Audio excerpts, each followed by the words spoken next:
नमस्कार, हाईटेक तिलक में आप सभी का स्वागत। अभी आज की क्लास कक्षा 12वीं के लिए पुराने पेपर का सॉल्यूशन लेकर आए हम, जिसका 360 डिग्री के तहत सॉल्यूशन किया जाएगा। 360 डिग्री से तात्पर्य है हम एक उत्तर का सॉल्यूशन करेंगे, उसके साथ के साथ हम कम से कम 5 प्रश्न आज तैयार करके जाएंगे, उनको याद करके जाएंगे। सभी को अर्धवार्षिक परीक्षा के लिए अग्रिम शुभकामनाएं। आज अंग्रेजी का पेपर चल रहा है और कल हिंदी का पेपर होगा, उसके लिए हम आज पुराने पेपर लेकर आए हैं 2023-24 का और 2024-25 का।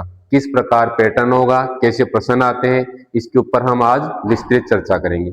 सबसे पहले हमारे पास 2023 और 24 का पेपर है।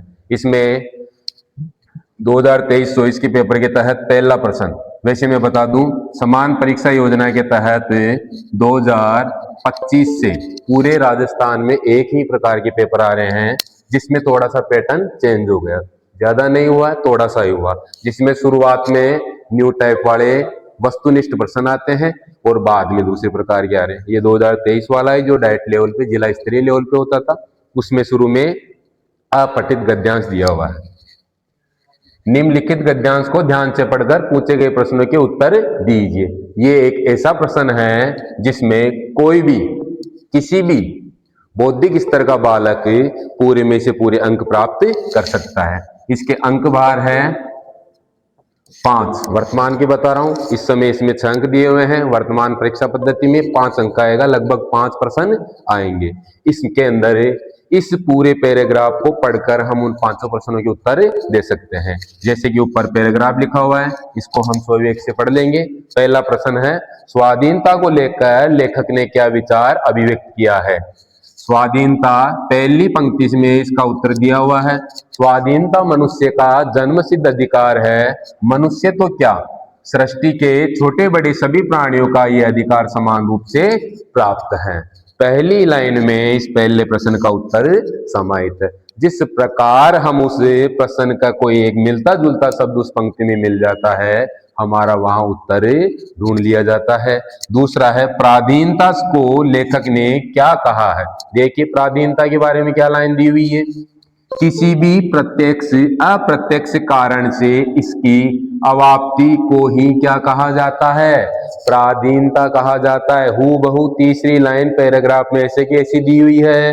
प्राधीनता को लेकर लेखक ने क्या कहा है, किसी भी प्रत्यक्ष अप्रत्यक्ष कारण से इसकी अवाप्ति ही प्राधीनता कहलाती है। अर्थात हमारी स्वतंत्रता नष्ट हो जाए, हम गुलाम बन जाए, वही क्या कहलाएगी, प्राधीनता। बहुत सरल तरीके से हम इसके दूसरे प्रश्न का उत्तर प्राप्त कर सकते हैं। तीसरा है, तोता अपने पंखों और सिर को बार बार पिंजरे में क्यों टकराता है। इस पूरे पैराग्राफ में तोते से संबंधित हमें लाइन बड़ी तसल्ली से ढूंढनी है और उसका उत्तर देना है। देखिए ये रही, सोने के पिंजरे में बंद तोता भी कभी सुखी नहीं रहता है। इसी भावना से अनुप्रमाणित होकर वह अपने पंख और सिर बार बार पिंजरे की सलाखों से टकराता है, ताकि उन्हें तोड़कर गगन में खुले आसमान में उड़ जाए और सघन डालियों पर बैठकर मधुर स्वरों में गीत गाए। इसका भी हूबहू बिल्कुल ये 2 पंक्तियों में इसका उत्तर दिया हुआ है। वापस से बता रहा हूं, तोता अपने पंख और सिर को बार बार पिंजरे से क्यों टकराता है। यदि हमें सीधे सीधे 2 पंक्तियों में भी उत्तर देते हैं तो बहुत अच्छा है, लेकिन यदि हम इसको शॉर्ट रूप में देना चाहें तो डायरेक्ट लिख सकते हैं, तोता अपने पंख और सिर को बार बार पिंजरे से इसलिए टकराता है ताकि वो गुलामी की जंजीरों को तोड़कर बाहर निकल सके और क्या महसूस कर सके, स्वतंत्रता महसूस कर सके। किसको नष्ट कर सके, पराधीनता को नष्ट कर सके। किसके लिए, स्वतंत्रता के लिए अपने सिर को और अपने पंखों को पिंजरों से टकराता है। चौथा प्रश्न है इसमें 5वां, निर्जीव और अनादिकार। हाँ, चौथा है, तोते का उदाहरण देकर लेखक क्या स्मरण करा रहा है। तोते के उदाहरण से लेखक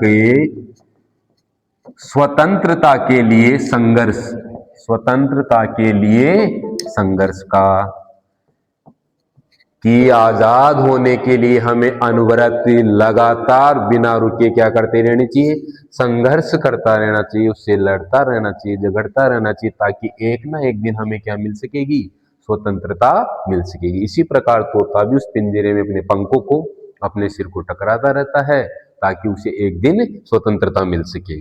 पांचवा प्रश्न है निर्जीव और अनादिकार। देखिए विलोम पूछ रहा है इन दोनों शब्दों का।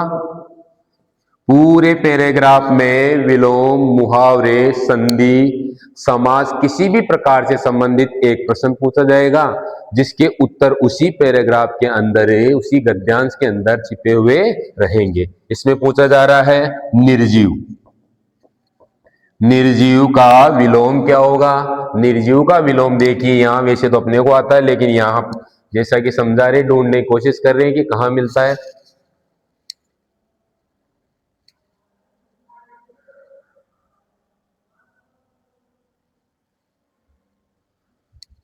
ये रहा सजीव।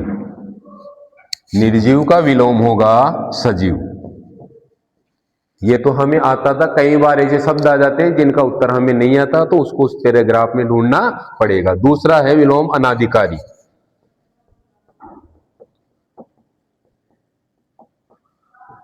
अनाधिकारी का विलोम हो जाएगा, अनुपसर्ग लगा हुआ है, क्या हो जाएगा इसका? अधिकारी। अनाधिकारी का विलोम हो जाएगा अधिकारी। कोई सा भी आ सकता है। पूरे गद्यांश में से एक व्याकरण से संबंधित प्रश्न आएगा। व्याकरण का लेवल हमारी कक्षा 10वीं तक का रहेगा। संज्ञा, समास, उपसर्ग, प्रत्यय, संधि, विलोम, किसी भी प्रकार का एक प्रश्न आएगा, एक नंबर का आएगा, उसका उत्तर उसी पैराग्राफ में समाहित रहेगा। हमें तसल्ली से, बड़े सांत्वना से, धैर्य से उस प्रश्न का उत्तर ढूंढना। एक इंपॉर्टेंट प्रश्न ये या तो पहले नंबर पर पूछा जाएगा या सबसे अंत में पूछा जाएगा। उस गद्यांश का क्या शीर्षक। इसका सबसे सरल तरीका है, किसके बारे में चर्चा हो रही है, किसके बारे में क्या चर्चा हो रही है। सबसे सरल एकदम समझने का तरीका यही है। यदि उस गद्यांश का शीर्षक ढूंढना है तो उस पूरे गद्यांश में, उस पूरे पैराग्राफ में किस टॉपिक पे, किस चीज, किस व्यक्तित्व के बारे में चर्चा हो रही है, वो ही उस गद्यांश का क्या माना जाएगा, उचित शीर्षक माना जाएगा। तो इसमें शीर्षक में किसकी चर्चा हो रही है? स्वाधीनता की। आई बात समझ में? इसका उचित शीर्षक हो जाएगा स्वाधीनता। ठीक है। कभी कभी एक से संबंधित मिलते जुलते 2 या 3 शीर्षक भी उचित मान लिए जाते हैं जो उससे मिलते जुलते रहते हैं। ठीक है। प्रश्न नंबर 2 आएगा, कोई से भी नंबर पे आ सकता है प्रश्न। उसी प्रकार का एक दूसरा प्रश्न आएगा, जैसे अपठित गद्यांश आया है, उसी प्रकार अपठित पद्यांश। पद्यांश का मतलब है काव्यांश। बिना पढ़ा हुआ एक पद्य खंड भी आएगा, जिसको हमें बड़ी तसल्ली से, बड़े धैर्य से पढ़कर 5 प्रश्नों के जवाब देने। जिस प्रकार इसके 5 अंक मिले हमें, इसके भी कितने अंक मिलेंगे? 5 अंक मिलेंगे। ये भी एकदम बिल्कुल सस्ते, सुंदर, टिकाऊ अंक प्राप्त करने की एक बहुत अच्छी विधि है, तरकीब है। कोई सा भी आ सकता है। इसका भी लेवल हमारी कक्षा 10वीं तक का ही रहेगा, इसलिए घबराने की कोई जरूरत नहीं है। बड़ी धैर्य से उसका अर्थ समझे। इतना कठिन नहीं आएगा कि हम उसका अर्थ ही नहीं कर पाए, बहुत ही सरल आएगा। देखिए क्या कह रहा है इसे अपठित पद्यांश में। पृथ्वी से सीखो प्राणी की सच्ची सेवा करना, और धुएं से सीखो बच्चों ऊंचे ही पर चढ़ना। किसको सिखा रहा है इसमें, किसको ज्ञान दे रहा है? पहली बात यह दीजिए, बच्चों को कोई शिक्षा दी जा रही है। क्या कह रहे हैं कि पृथ्वी से सीखना है प्राणी मात्र की सेवा करना। प्राणी में सभी सजीव, मानव, वनस्पति, पशु, पक्षी, जंगली जानवर सभी आते हैं प्राणी में। ऐसा नहीं कि सिर्फ मनुष्यों की सेवा करनी है, सबकी क्या करनी है? सेवा करनी है। धुएं से शिक्षा ग्रहण करने के लिए, जिस प्रकार कहीं चूल्हे में कहीं अग्नि जलती है, तो उसका धुआं बहुत ही ऊंचाई पर जाता है। इसलिए बच्चों से उससे शिक्षा लेने के लिए कह रहे हैं कि हमें भी अपने लक्ष्य को उच्चतम स्तर पर प्राप्त करना है, बहुत ऊंचाई पर बढ़ते रहना है। जलधारा से सीखना है, जैसे जल की धारा बिना रुके अनवरत आगे बढ़ती जाती, उसके मार्ग में कितने भी विघ्न आए वो अपना रास्ता स्वयं बना लेती है। जलधारा से शिक्षा दी है अपने मार्ग पर आगे बढ़ना। इसी प्रकार बच्चों आपको भी अपने मार्ग में कितनी भी मुसीबत आए, कितनी भी कठिनाइयां आए, हमेशा क्या करते रहना है, आगे बढ़ते रहना। ये शिक्षा कौन दे रही है? जलधारा दे रही है। सत्य पुरुष के जीवन से, सत्य पुरुष का मतलब है सच्चा पुरुष या मेहनती पुरुष कह सकते हैं, सज्जन कह सकते हैं, जिसमें छल कपट नहीं होता, उसे सच्चा पुरुष कहते हैं। क्या सीखना है उससे? अपने चरित्र को उज्जवल बनाना, अपनी भाषा में कहे तो अपनी इमेज बढ़ाना, अपनी पर्सनालिटी डेवलपमेंट करना, अपना नाम रोशन करना, उसी को क्या कहेंगे? निज चरित्र का गठन करना। देखिए इससे संबंधित प्रश्न कौन से हैं? सच्ची सेवा का कविता के अनुसार क्या अर्थ है? पहला ही ऑप्शन आया था, पहला ही प्रश्न है, पहली पंक्ति में जवाब था, पृथ्वी से सीखो प्राणी मात्र की सेवा करना। किसकी सेवा करनी है? प्राणी मात्र। प्राणी मात्र का मतलब मैंने बताया था, सभी। कौन आएंगे इसमें? सजीव। सजीव में कौन आ जाएंगे? पुरुष जाति आ जाएगी, स्त्री, पक्षी, पशु और प्रकृति भी इसी के अंतर्गत आएगी। इन सब की क्या करनी है? सेवा करनी है, सार संभाल करना है। यही क्या है? सच्ची सेवा है। दूसरा, उन प्रतीकों का उल्लेख कीजिए जो प्रेरणा दे रहे हैं। ध्यान दीजिए, किस किस से प्रेरणा मिली है? पृथ्वी से मिली है, धुएं से मिली है, जलधारा से मिली है और सच्चे पुरुष से मिली है। किस किस से मिली है प्रेरणा? पृथ्वी से मिली है। दूसरी प्रेरणा किससे मिली है? जलधारा से मिली है। तीसरी प्रेरणा किससे मिली है? धुएं से मिली है। और चौथी प्रेरणा किससे मिली है?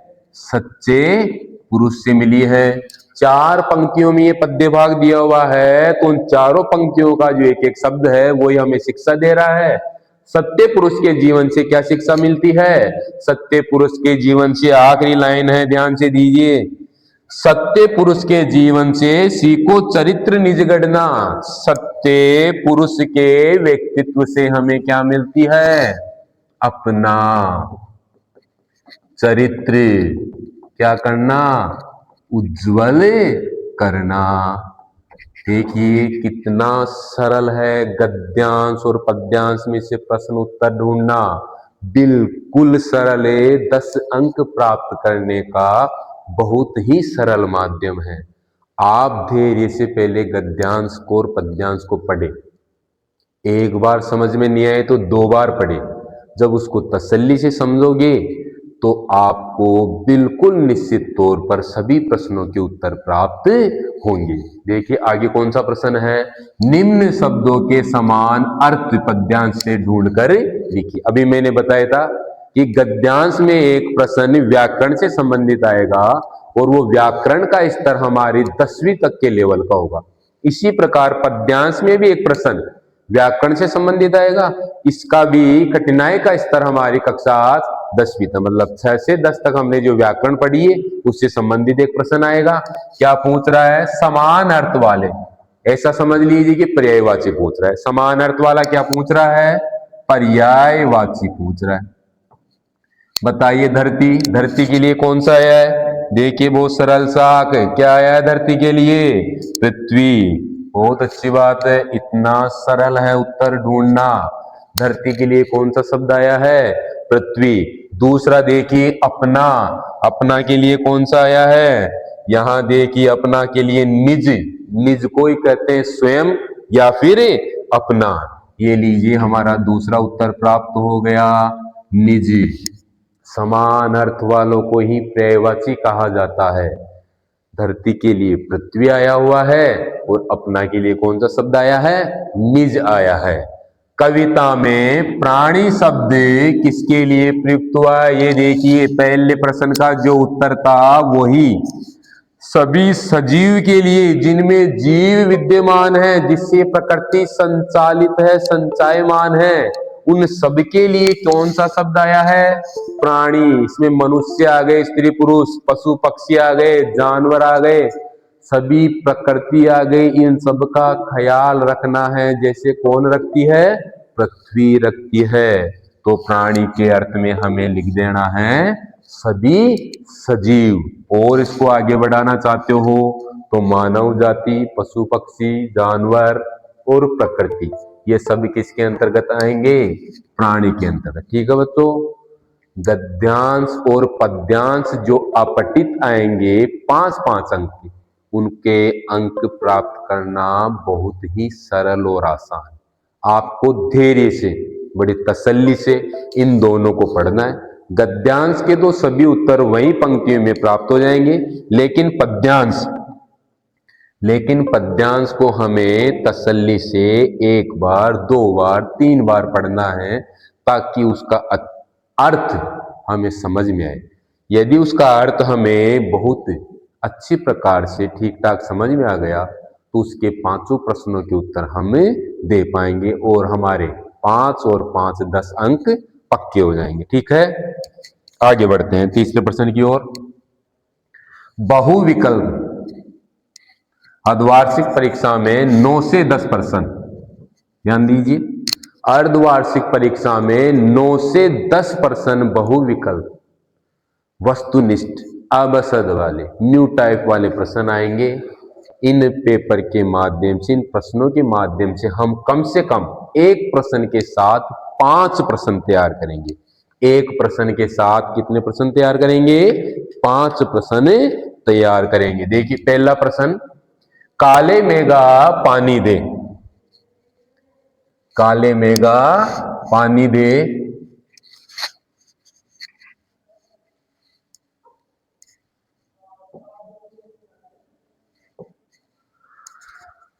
काले मेघा पानी दे पाठ के अनुसार बालकों की टोली अपने आप को कौन सी सेना कहती थी? ध्यान दीजिए, पाठ का नाम है काले मेघा पानी दे।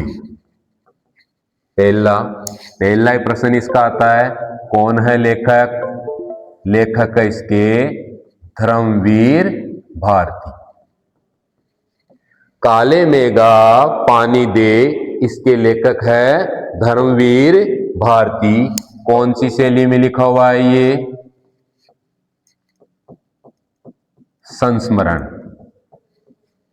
संस्मरण का मतलब है अपनी पुरानी याददाश्त को ताजा करके एक लेख लिखना क्या कहलाता है? संस्मरण। इसमें लेखक धर्मवीर भारती अपने बचपन की यादों को एक पाठ के रूप में यहां प्रस्तुत करता है। और क्या है इससे संबंधित प्रश्न? ये कौन से काल के?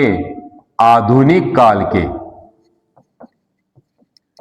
कौन से काल के कवि है? आधुनिक काल। तो आधुनिक काल क्या हो गया इनका? साहित्य काल। और क्या विशेषता है इनकी? ये अज्ञे द्वारा संपादित दूसरे सप्तक के क्या है? कवि है। ये अज्ञे ने 3 सप्तकों की रचना की है। एक सप्तक में 7 कवि को स्थान दिया गया। देखिए अभी तक हमने प्रश्न के उत्तर के बारे में चर्चा ही नहीं करी। उससे पहले हमारे कम से कम 5 प्रश्न तैयार हो गए। हमारा प्रश्न था काले मेघा पानी दे। अभी तक हम सिर्फ इसके बारे में ही चर्चा कर रहे हैं। काले मेघा पानी दे, इस पाठ के लेखक का नाम है धर्मवीर भारती। एक प्रश्न कंफर्म पक्का लेखक से संबंधित आता है। दूसरा, किसी भी पाठ की शैली पूछ सकते हैं, वो उपन्यास में है, कहानी में है, निबंध में है, एकांकी में है। इसकी शैली है संस्मरण। संस्मरण का मतलब बता दिया, अपनी पुरानी यादों को ताजा करके एक लेख लिखना, एक रचना करना, वो क्या कहलाता है? संस्मरण। इनका साहित्य काल कौन सा है? ये आधुनिक काल के कवि है। आधुनिक काल के साथ और क्या विशेषता है? ये अज्ञे द्वारा संपादित कौन से सप्तक के? दूसरे सप्तक के कवि है। अज्ञे द्वारा संपादित दूसरे सप्तक के कवि है। देखिए इसका प्रश्न अब, बालकों की टोली अपने को कौन सी सेना कहती थी? इसमें दो प्रकार के प्रश्न बनेंगे इस पाठ में। बच्चों की टोली, किसकी टोली होती है? बच्चों की टोली स्वयं स्वयं अपने को एक नाम से पुकारती थी और लोग इनको अलग नाम से पुकारते थे। ध्यान रखने वाली बात है। दो प्रश्न बनेंगे यहां से भी। बच्चों की टोली स्वयं को तो किस नाम से पुकारती थी? इंद्रसेना के नाम से पुकारती थी। किस नाम से? इंद्रसेना। इस प्रश्न का उत्तर होगा इंद्रसेना। ध्यान दीजिए, बोर्ड के तहत तैयारी कर रहे हैं अपन। बच्चों की टोली स्वयं को तो इंद्रसेना के नाम से पुकारती थी और ये बच्चे नंग धड़ंग वर्षा की कामना के लिए पूरे मोहल्ले में, पूरे गांव से पानी मांगते फिरते रहते थे। कीचड़ होता था, उछल कूद करते थे। इस कारण इनको गांव वाले लोग किस नाम से? मेंढक। किस नाम से? मेंढक मंडली के नाम से जानते थे। दो नाम ध्यान रखना है अलग अलग प्रकार से। काले मेघा पानी दे पाठ के लेखक धर्मवीर भारतीय, शैली संस्मरणात्मक है। ये आधुनिक काल के कवि है। साहित्य काल आधुनिक काल है। अज्ञे द्वारा संपादित दूसरे सप्तक के कवि है। बच्चों की टोली को ये खुद इंद्रसेना के नाम से पुकारते। देखो, बालकों की टोली अपने को, यहां क्या पूछ रहे हैं? खुद के द्वारा किस नाम से? क्या उत्तर आएगा? इंद्रसेना के नाम से। और लोग उन्हें मेंढक मंडली के नाम से पुकारते थे क्योंकि कीचड़ के अंदर नंग धड़ंग पानी में उछलते कूदते पानी मांगने के लिए, वर्षा की कामना के लिए भागते रहते थे। ठीक है, एक प्रश्न से कम हमारे 500 प्रश्न तैयार हो रहे हैं। ध्यान से रिवीजन करिएगा। बाद में बढ़ते हैं आगे वाले प्रश्न की ओर। सेकंड प्रश्न है, नए राजकुमार सत्ता संभालते ही चपेटाघात में दंगल। जहां भी दंगल आ जाए, जहां भी क्या आ जाए? दंगल आ जाए। जहां भी दंगल आ जाए,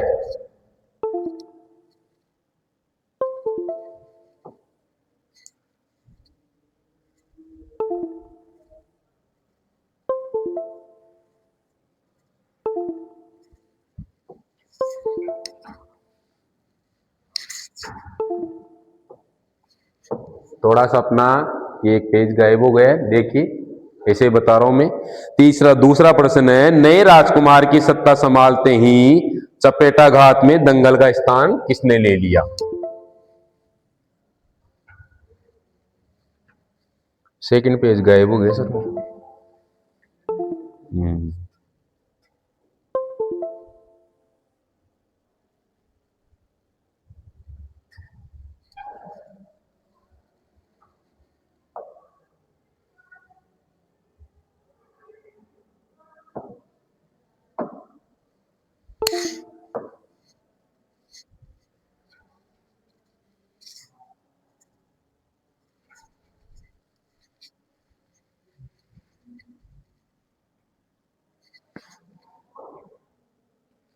ठीक है, देखिए, नए राजकुमार के सत्ता संभालते ही चपेटाघात में दंगल। दंगल शब्द जहां भी आ जाए तो सीधा दिमाग में आ जाना चाहिए कौन सा पाठ? पहलवान की ढोलक। बहुत ही शानदार कहानी है पहलवान की ढोलक। दंगल शब्द, दंगल का अर्थ है, पुराने समय में तो दंगल कहते थे, अभी इसका नाम हो गया है कुश्ती। कुश्ती को ही क्या कहा जाता था? दंगल कहा जाता था। इस पाठ के लेखक कौन है? लेखक फणीश्वर नाथ रेणु। देखिए, भी प्रश्न की तरफ बाद में चलेंगे, उससे पहले उसके चारों तरफ 360 डिग्री अन्य प्रश्नों का सॉल्यूशन कर रहे हैं। हमारे एक पाठ है पहलवान की ढोलक, उसके लेखक का क्या नाम है? फणीश्वर नाथ रेणु। साहित्य काल कौन सा है इनका? साहित्य काल है इनका आधुनिक काल। किस काल के हैं ये? आधुनिक काल के। लगभग लगभग हमारे जितने भी पाठ है उनमें से 90% कवि और लेखक आधुनिक काल हैं से संबंधित। आधुनिक काल का मतलब है 1857-58 से कब तक? वर्तमान तक के जितने भी लेखक कवि हुए हैं वो किसके अंतर्गत आएंगे? आधुनिक काल के अंतर्गत आएंगे। और क्या विशेषता है? ये आंचलिक, कई बार प्रश्न पूछा गया है, फिर से पूछ सकते हैं। ये आंचलिक कथाकार और क्या है? उपन्यासकार। आंचलिक का मतलब है ग्रामीण परिवेश, ग्रामीण जीवन। लो साहब, किससे जुड़े हुए? ग्रामीण जीवन से। शब्द यही आएगा, यही विशेषता है। अवसद में वस्तुनिष्ठ प्रश्नों में पूछ सकते हैं। फणीश्वर नाथ रेणु की विशेषता है ये आंचलिक कथाकार और क्या है? उपन्यासकार है। ध्यान दीजिए, अभी प्रश्न के बाद में चलेंगे। पहलवान की ढोलक के पाठ का नाम है फणीश्वर नाथ रेणु। साहित्य काल इनका आधुनिक काल। आधुनिक काल को कैसे बताते हैं हम? कि 1857-58 ईस्वी के बाद से अब तक जो काल चल रहा है वो कौन सा काल कहलाएगा? आधुनिक काल। ये क्या है? आंचलिक कथाकार माने जाते हैं या फिर क्या माने जाते हैं? उपन्यासकार। इसमें एक व्यक्ति अपने ढोल को ही गुरु के रूप में मानकर, क्योंकि वो ही उसको शक्ति देता है, वो उसके जीवन में संचार पैदा करता है, उसी को गुरु मानकर एक राजा के दरबार में उच्च पद पर पहुंचता है और अपने बेटों को भी इस लायक बनाता है। ऐसी कहानी है। लेकिन इस समय के साथ साथ वो खेल समाप्त हो जाता है और उस राजा के बाद जो नया राजकुमार राजा बनता है वो इस दंगल को समाप्त कर देता है और किसको? घोड़ों की रेस को वहां पर लागू कर देता है। ध्यान दीजिए, नए राजकुमार के सत्ता संभालते ही चपेटाघात में दंगल का स्थान, अर्थात दंगल खेल को समाप्त करके किसको लागू कर दिया गया? घोड़ों की रेस को लागू कर दिया गया। प्रश्न नंबर 3 देखिए, मैं सांसों के दो तार लिए फिरता हूं। तीसरा प्रश्न देखिए, मैं सांसों के दो तार लिए फिरता हूं। आत्म परिचय कौन से पाठ से लिया गया है? ये आत्म परिचय के कवि महोदय हैं हरिवंश राय बच्चन। हरिवंश राय बच्चन। ये आखिरी वाले शब्द से आपको अनुमान लग गया होगा कि ये सदी के बॉलीवुड के नायक अमिताभ बच्चन के पिताश्री हैं। हरिवंश राय बच्चन की आत्म परिचय नामक काव्य संग्रह से ये पंक्ति ली गई है। इसमें वो अपने जीवन शैली के बारे में बताते हैं कि उनके जीवन में क्या दुख है, क्या कष्ट है। प्रेम की कामना के लिए वो घूमते रहते हैं, लोगों पर उनका विश्वास नहीं रहा है। क्या कह रहे हैं इसमें? हरिवंश राय बच्चन के बारे में देखिए, और इससे संबंधित है, ये हालावाद के प्रवर्तक है। ये हालावाद के प्रवर्तक कवि है। बहुत इंपॉर्टेंट लाइन है, हालावाद के प्रवर्तक। साहित्य काल कौन सा माना जाएगा? साहित्य काल बिल्कुल आधुनिक। किस काल के हैं? देखिए, 1, 2, 3, एक प्रश्न के साथ साथ हमने 3 प्रश्नों के जवाब मिल गए। आत्म परिचय पाठ के लेखक का नाम है हरिवंश राय बच्चन। ये हालावाद के परिवर्तक है। साहित्य काल इनका आधुनिक काल है। और ये आत्म परिचय कौन सी इनकी काव्य संग्रह से लिया गया है? निशा निमंत्रण काव्य संग्रह से लिया गया है। कई बार पूछा गया है, आत्म परिचय नामक हरिवंश राय बच्चन की रचना कहां से ली गई है? निशा निमंत्रण नामक काव्य संग्रह से ली गई है। देखिए, मैं सांसों के दो तार लिए फिरता हूं। मैं प्रेम की तलाश में अपने हृदय की सांस रूपी वीणा के दो तारों को बजाता रहता हूं, घूमता रहता हूं। इसके लिए हमें इसमें उचित लाइन मिलेगी, मैं लोगों में क्या करता हूं? प्रेम का संचार, अर्थात मैं प्रेम की खोज के लिए भटकता फिरता रहता हूं, प्रेम ही ढूंढता रहता हूं। आगे पतंग कविता देखिए, पतंग कविता ये लीजिए, पतंग कविता कौन है लेखक या फिर कवि? कवि है आलोक धनवा। इस प्रकार हर पाठ के गद्य और पद्य में से एक प्रश्न लेखक कवि के बारे में पूछा जाएगा। व्याख्या में, प्रसंग में, संदर्भ में भी इनका नाम लिखते हैं, तो ये बहुत जरूरी है। आलोक धनवा पतंग नामक कविता के लेखक का नाम है आलोक धनवा। इसमें बच्चों के बाल सुलभ मन उमंग उत्साह का क्या किया गया है? वर्णन किया गया है। इसमें बच्चों के बाल सुलभ मन उत्साह का क्या किया गया है? वर्णन किया गया। क्या है इसमें? काल वही है, इनका भी कौन सा काल है? आधुनिक काल के ये भी कौन से काल के हैं? आधुनिक काल के। प्रश्न क्या कह रहा है? पतंग कविता किस छंद का प्रयोग, पतंग कविता में किस छंद का प्रयोग किया गया है? देखिए, छंद 3 प्रकार के होते हैं। पहला होता है मात्रिक छंद, दूसरा होता है वर्णिक छंद, और तीसरा होता है मुक्तक छंद। ध्यान दीजिए, जिस छंद में, जिस काव्य रचनाओं में किसकी गणना हो? मात्राओं की गणना हो, वहां कौन सा छंद होगा? मात्रिक। जिसमें वर्णों की गणना हो, वहां कौन सा होगा? वर्णिक। अर्थात मात्रा और वर्णों की संख्या निश्चित होती है, और जिसमें इन दोनों की संख्या क्या नहीं हो? निश्चित नहीं हो, वहां कौन सा छंद होगा? मुक्तक या मुक्ति छंद होगा। तो ध्यान रखना, पतंग नामक कविता में कौन सा छंद है? मुक्त छंद है। ये छंद के नियमों के अंतर्गत बंधा हुआ नहीं है।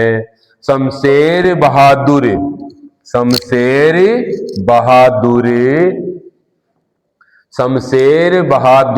किस युग के कवि है?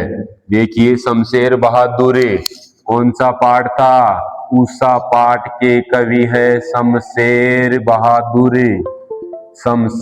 बहादुर उषा पाठ के कवि है। ये आधुनिक काल के प्रगतिशील त्रयी का मतलब है 3 कवि में से एक है। कौन है 3 कवि? एक तो ये स्वयं हो गए, दूसरे हैं त्रिलोचन, और तीसरे हैं नागार्जुन। ये इनकी विशेषता है। कौन सी? प्रगतिशील त्रयी, यानी 3 कवियों को प्रगतिशील का एक समूह बनाया गया है। उनमें कौन आते हैं? शमशेर बहादुर सिंह भी। तो इस पंक्ति को या इस प्रगतिशील तरह के तहत ही हमें हमारे प्रश्न का उत्तर मिल जाएगा। ध्यान दीजिए, किस युग के कवि है? सीधा सीधा पता चल रहा है, प्रगतिवादी युग के कवि है। आगे बढ़ते हैं। आगे वाला प्रश्न है सिल्वर वेडिंग। अपनी जो छोटी वाली कक्षा 12वीं की पुस्तिका चलती है वितान, 12 अंकों की पुस्तिका है। कितने अंकों की है? 12 अंकों की पुस्तिका है।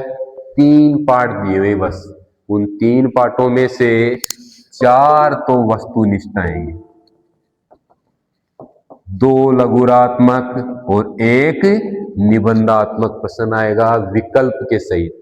बहुत ही बढ़िया अंक प्राप्त करने के लिए 3 पाठ, ये पुस्तक हमारे लिए महत्वपूर्ण है। इसमें से पाठ 1 में से प्रश्न पूछा गया है सिल्वर वेडिंग क्या होती है? सिल्वर वेडिंग शादी की कौन सी वर्षगांठ? 25वीं वर्षगांठ, या फिर क्या कह सकते हैं सालगिरह, एनिवर्सरी जिसे कहते हैं, 25वीं एनिवर्सरी के उपलक्ष्य में ये पाठ बनाया गया है। जो नई जनरेशन वाली पीढ़ी और पुरानी जनरेशन वाली पीढ़ी के बीच क्या द्वंद्व होता है, क्या विषमताएं होती है और कैसे कैसे उनके बीच मतभेद होते हैं, क्या आकांक्षाएं रखी जाती है, इस पूरे पाठ में उसका वर्णन किया गया है। इसका मुख्य पात्र वाईडी पंत, वाईडी पंत मतलब यशोधर पंत है मुख्य पात्र, जिनके गुरु कौन है, किसंदा, जिनसे इन्होंने अपने जीवन की शिक्षाएं, अपने जीवन की संस्कृति, पुराने रीति रिवाज ग्रहण करे, वो किसंदा से ग्रहण करे हैं। मुख्य पात्र का क्या नाम है, यशोधर पंत। अर्थात हम किसकी वर्षगांठ मना रहे हैं इस पाठ के अंदर, यशोधर पंत और उनकी पत्नी की वर्षगांठ मनाते हैं। यशोधर पंत पुराने रीति रिवाजों को मानने वाले, पुराने ख्यालों पर जीने वाले, जबकि इनकी पत्नी, इनकी बेटी, इनके पुत्र ये सब नवीन जीवन शैली में जीने वाले हैं। इसलिए इन दोनों का विचारों में मतभेद हो जाता है यशोधर पंत और इनके परिवार के बीच। इसी के बारे में इसमें वर्णन किया गया है। इस पाठ के लेखक का नाम है मनोहर श्याम जोशी, मनोहर श्याम जोशी। इस पुस्तक में से परिचय नहीं पूछा जाएगा, ध्यान रखना, परिचय नहीं पढ़ना है। इस पुस्तक में से परिचय नहीं पढ़ना है, नहीं पूछा जाएगा। सिर्फ क्या पूछेगा, लेखक का नाम, सिर्फ लेखक का नाम ध्यान रखना है। सिल्वर वेडिंग पाठ के लेखक का नाम है मनोहर श्याम जोशी। प्रश्न क्या पूछ रहा है, सिल्वर वेडिंग पाठ हिंदी साहित्य की कौन सी विधा, कौन सी शैली में लिखा हुआ है, कहानी में। 25वीं वर्षगांठ की कहानी बताई गई है, दर्शाई गई है। तीनों पाठों की, गद्य खंड के सभी पाठों की हमें शैली याद करना जरूरी है। देखिए ये प्रश्न हो गए, वहां बोर्ड परीक्षा में भी इसी प्रकार लगभग 12 प्लस प्रश्न अवसाद के तहत पूछे जाएंगे और 6 प्रश्न अर्धवार्षिक में भी और 12वीं बोर्ड परीक्षा में व्याकरण के 6 प्रश्न रिक्त स्थान के तहत पूछे जाएंगे। देखते हम यहां से, इसके साथ में लगभग इन 6 के साथ में हमें 20-25 प्रश्न का रिवीजन हम आज यहां से कर जाएंगे। पहला प्रश्न है हमारा, ध्यान दीजिए, चारु चंद्र की चंचल किरणें, ध्यान दो इधर, चारु चंद्र की चंचल किरणें, चारु चंद्र की चंचल किरणें खेल रही थी जल थल में। आगे भी ये पंक्ति, लेकिन जितनी दी हुई उतनी की पढ़ते हैं। इस पंक्ति में अलंकार कौन सा है, सबसे पहले एक बात ध्यान रख लीजिए, 99% सभी काव्य पंक्तियों में एक अलंकार पाया जाता है, उस अलंकार का नाम है अनुप्रास। तो इस पंक्ति में भी कौन सा अलंकार है, अनुप्रास अलंकार है। क्या आएगा यहां खाली स्थान में, अनुप्रास। क्या होता है अनुप्रास में, अनुप्रास में होता है एक वर्ण या एक शब्द की क्या हो, आवृत्ति हो। किसी भी काव्य में एक वर्ण या एक शब्द की क्या हो, आवृत्ति। या ऐसे समझ लो, एक समान वर्ण 2 या कितनी बार आए, अधिक बार आए, तो वहां कौन सा अलंकार होगा, अनुप्रास अलंकार होगा। बहुत ही सटीक परिभाषा है, बहुत सरल अलंकार है। हम पद्यांश की व्याख्या करते हैं, उसमें विशेष में ये पंक्ति अवश्य जोड़नी है कि इसमें अनुप्रास प्लस अन्य जो भी अलंकार आए उनका नाम लिखना है। अनुप्रास सभी में आता है, ध्यान दीजिए। कौन सा वर्ण आ रहा है बार बार, च। च वर्ण की बार बार क्या हो रही है, आवृत्ति, बार बार आ रहा है, इसलिए कौन सा अलंकार होगा, अनुप्रास अलंकार होगा। समझ में आ गई होगी। अनुप्रास के 4 भाग होते हैं, छेकानुप्रास, वृत्त्यानुप्रास, श्रुत्यानुप्रास और अंत्यानुप्रास। ध्यान दीजिए, जहां वर्ण सिर पे कितनी बार आए, 2 बार। कितनी बार, 2 बार आए, वहां कौन सा अनुप्रास होगा, 6 का अनुप्रास। जहां वर्ण कितनी बार आए, 2 बार से अधिक, तो वहां कौन सा होगा, वृत्यानुप्रास। श्रुत्यानुप्रास का मतलब है एक पंक्ति में उच्चारण स्थान, वर्णों का उच्चारण स्थान क्या होना चाहिए, समान होना चाहिए, तो वहां कौन सा अलंकार होगा, श्रुत्या। अंत्या का मतलब है छंद या काव्य के अंत में स्वर क्या हो, समान हो। बुंदेले हर बोलो के मुंह, हमने सुनी कहानी थी, खूब लड़ी मर्दानी, वो तो झांसी वाली रानी थी। दोनों जगह क्या आ रहा था, थी। बड़ी ई की मात्रा समान आ रही है, अंत में समान स्वर आ रहा है, इसलिए कौन सा होगा, अंत्यानुप्रास अलंकार होगा।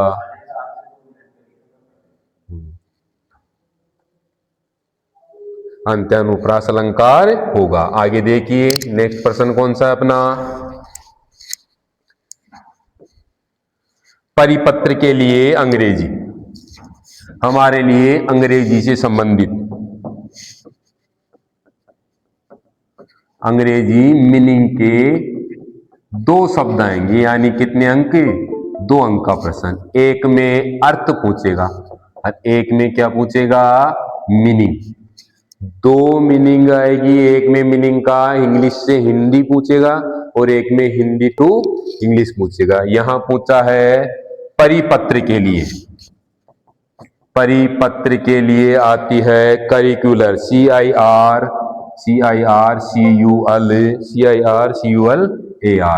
परिपत्र के लिए क्या होगा, करिकुलर कहा जाता है। इसी प्रकार एक क्या आएगा, एक आएगा अंग्रेजी शब्द आएगा जिसका हमें हिंदी अनुवाद करना है।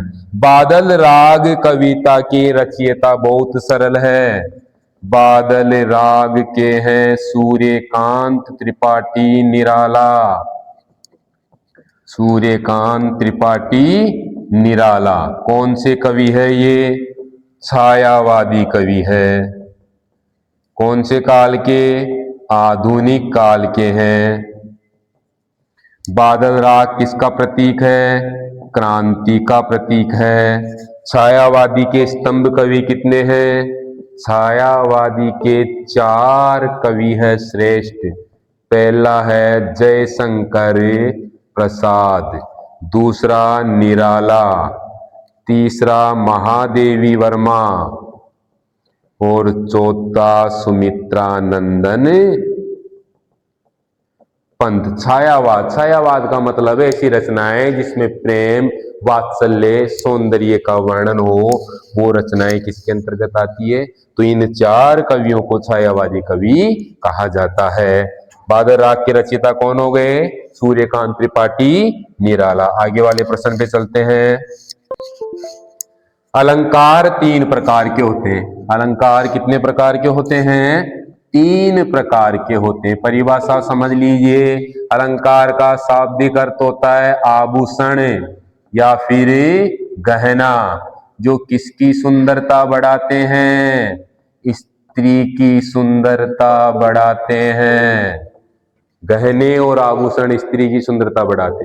ऐसे ही कोई तत्व या शब्द किसकी सुंदरता बढ़ा दे, काव्य की सुंदरता बढ़ा दे, तो वे तत्व, वे शब्द क्या कहलाएंगे, अलंकार कहलाएंगे। कितने प्रकार, 3 प्रकार। पहला शब्दालंकार, जब काव्य की सुंदरता या शोभा शब्द के कारण बढ़ जाए वहां शब्दालंकार होता है।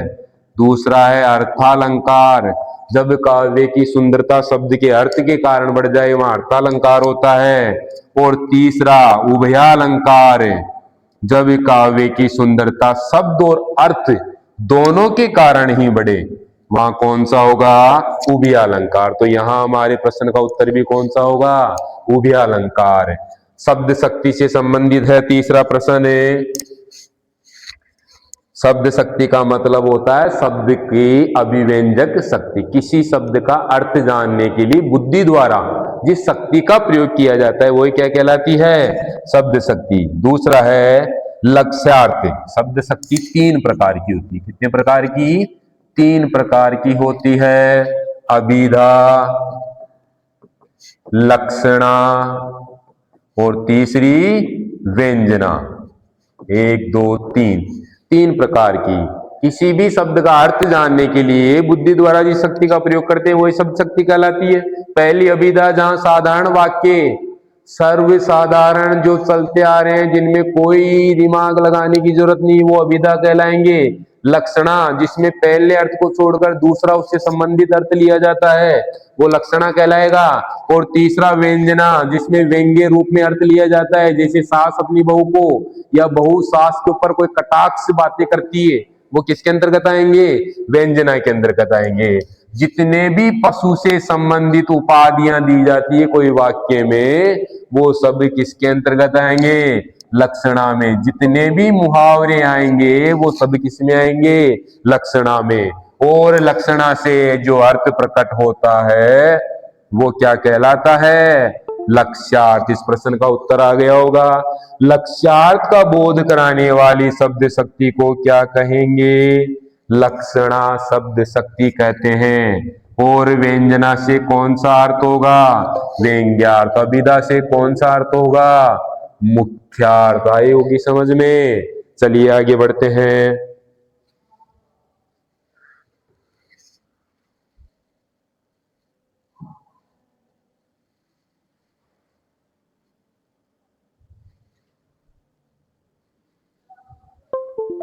आगे देखिए, हरिवंश राय बच्चन की 2 काव्य कृतियां। हरिवंश राय बच्चन की 2 काव्य कृतियां भी पढ़े थे। कौन से पाठ में से ली हुई है? आत्म परिचय से ली हुई है हरिवंश राय बच्चन की। कौन सी? मधुबाला। तीनों लड़कियों से संबंधित नाम है, मधुशाला और मधु कलश। बहुत सरल सी बात है। अपने जीवन के परिचय के बारे में बताया गया। फीचर शब्द देखिए, पिछले वर्ष तक के फीचर और आलेख, कौन से 2? फीचर और आलेख, ये जुड़े हुए थे, लेकिन ये इस वर्ष पाठ्यक्रम में थोड़ा परिवर्तन हो गया है। इसकी जगह आ गया है अब विशेष लेखन। अपडेट करना अपने आप को। फीचर आलेख नहीं है इस बार है विशेष लेखन। कहानी और नाटक लेखन दोनों कितने कितने अंक के? 2-2 अंक के हैं। कभी किसी और क्लास में इनके बारे में हम चर्चा, फिर भी मैं बता देता हूं। फीचर शब्द लैटिन भाषा के फ्यूचरा से लिया गया। किससे लिया गया है? फ्यूचरा से लिया गया है, जिसका अर्थ है निर्माण करना, बनाना, मुखौटा, चेहरा, कुछ भी हो सकता है। यशोधर बाबू अपने बच्चों व पत्नी से क्या चाहते थे? यशोधर बाबू अपने बच्चों और पत्नी से क्या चाहते थे? सम्मान। क्या चाहते थे? सम्मान चाहते थे। पुराने रीति रिवाजों के अनुसार जीवन जीना, क्या जीना चाहते थे? जीवन जीना चाहते थे। टेलीविजन कार्यक्रम का प्रसारण किसका? जनसंचार के विविध माध्यम के तहत। आगे वाला प्रश्न है, टेलीविजन कार्यक्रम का प्रसारण है कौन सा तरीका? सामाजिक उत्तेजना। टीवी के समाचार कितने चरणों में प्रसारित होते हैं? 7 चरणों में प्रसारित होते हैं। पहला है फ्लैश, या फिर क्या कह सकते हैं? Breaking news. फ्लैश या ब्रेकिंग न्यूज। दूसरा है फ्लैश या ब्रेकिंग न्यूज। दूसरा है ड्राई एंकर। तीसरा है फोन इन। चौथा है एंकर विजुअल।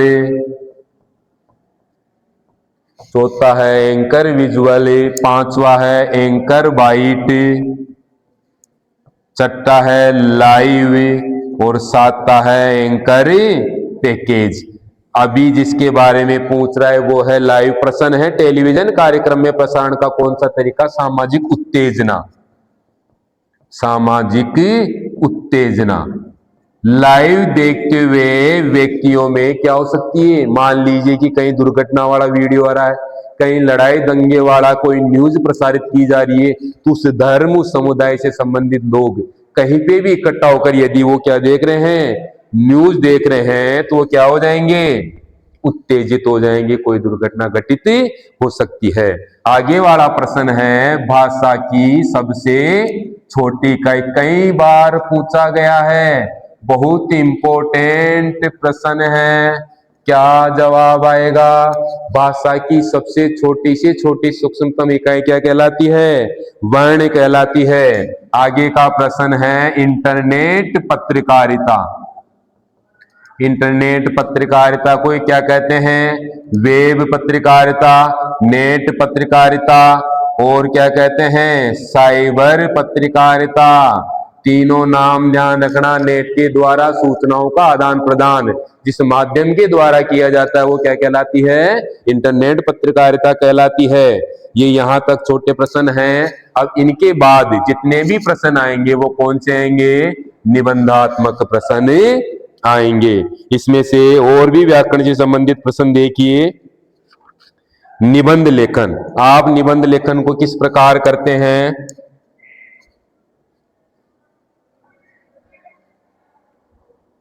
देखिए 23वां प्रश्न, निबंध लेखन 5 अंक का मामला है, इसको हल्के में मत लेना।